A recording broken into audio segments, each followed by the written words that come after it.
જય જવાન જય કિસાન ખેડૂત મિત્રો.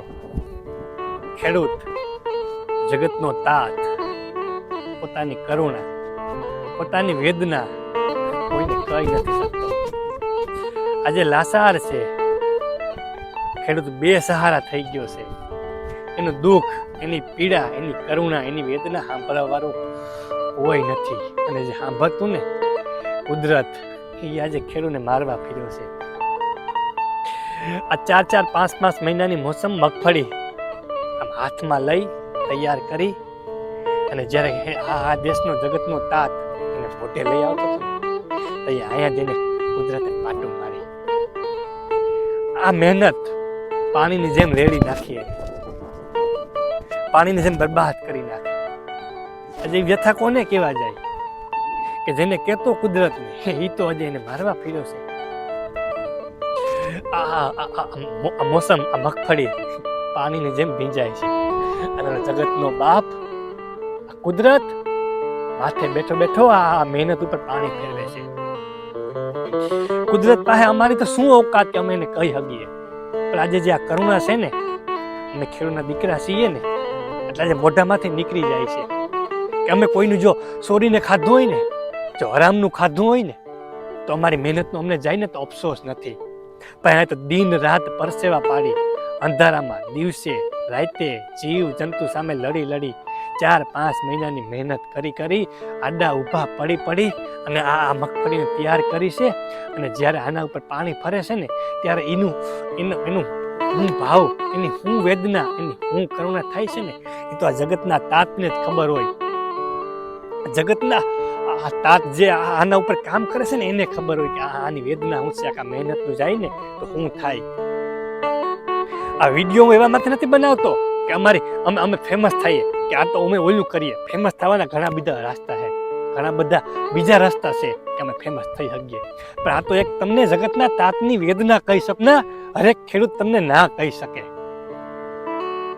એક વિડીયો મેં મૂક્યો તો કે 4-5 વર્ષની બાળકી રડતી પાણીમાં એની મગફળી તણાતી હોય અને બાપને કહે છે કે બાપા આપણી મગફળી જાય છે, પાણીમાં જાય છે, બાપા આને કપડો, બાપા આને ભેગી કરો. તો એનો બાપ કહે છે કે દીકરા રહેવા દે, હવે રોકમાં કુદરતની ઝાપટ છે, ત્યાં આપણે હાથ નહીં અડે. અને મગફળી પાણીમાં રેલાઈ જાય છે. અને 4-5 વર્ષની બાળકી હું સમજે છે ભગવાનનું માણસ, એ રડતા એમ કહે છે કે બાપા આપણી મગફળી પાણીમાં જાય છે, બાપા આપણે શું કરીશું. એ વિડીયો જોયો ને, વિડીયો મેં મૂક્યો છે, તમે જોઈ લેજો. ત્યારે અમારી છે ને કરુણા, અમે ખેડૂતના દીકરા છીએ ને, તો અમારી કરુણામાંથી એવા શબ્દ નીકળે છે કે હા, બાળકીની વેદના કેવી હશે. એની મહેનતનું જાય છે, એ કપડે છે, પાણીમાં આડા હાથ નાખે છે, પણ એ મગફળી તણાઈ જાય છે, રોકાતી નથી. કુદરતની ઝાપટ છે ને, તો એનો બાપ એની બાળકીને એમ કહે છે દીકરા રડમાં. જગતનો તાત એમ જ, જગતનો તાત જ કહી શકે, બીજા કોઈની ઓકાત કે તેવર નથી એમ કહી શકે કે બાપ રડમાં, દીકરી રડમાં, આપણે આવતા વર્ષે ઊભું કરી લેશું, પાછું નવે હરથી કરી લેશું. વિચાર તો કરો કે જેને આ મોઢામાં કોરિયું આવ્યું હોય ને, અને એ કોરિયું આમ નીચે પડે ને, એમાં ઝાપટ લાગે ને, એ કહેતું હોય ને એમ કે આપણે પાછું કરી લેશું. તો ખરેખર આ જગતનો તાત ને આ જગતનો ખેડૂત જ કરી શકે કે જે આખા દેશનું પેટ ભરે છે, આખા દેશને અન્ન પહોંચાડે છે. અને હજી ઘણા એમ કહે છે કે ખેડૂત આ ભાવ માટે કરે છે, પોતાના પાકનો ભાવ વધારવા માટે રોડ ઉપર આવી જાય છે, આંદોલન કરે છે, ઓલું કરે છે, આ કરે છે. ના, જો ખેડૂતને આ એમ જ કરવું હોત ને, તો આ તમને જે મગફળી દેખાય છે ને, એ અત્યાર સુધી આ ખેતરમાં ના પડી હોત, પાણીમાં ના ભીંજાતી હોત, તો આ વહેલી માર્કેટમાં પોગી ગઈ હોય ને, વેચાઈ ગઈ હોત. ભાવ માટે જ કરવું હોત ને, તો ખેડૂત એનો હકનો પૈસો માગે છે, ખેડૂત એની મહેનતનો પૈસો માગે છે. અને ખેડૂત કોઈ પાસે લાસાર નથી. આ તો આજે કુદરતની ઝાપટ લાગી ને, કુદરતે અમને પાટું મારીને, એટલે ખેડૂત આજે પોતાની કરુણા તોય કોઈને નથી કહેતો. તોય હસતા મોઢે એ અખિલ બ્રહ્માંડના નાથને એમ કહે છે કે તું અમારે 1 વાર બગાડી, 2 વાર બગાડી, 3 વાર બગાડી, અને પાછું ઊભું કરી લેશું.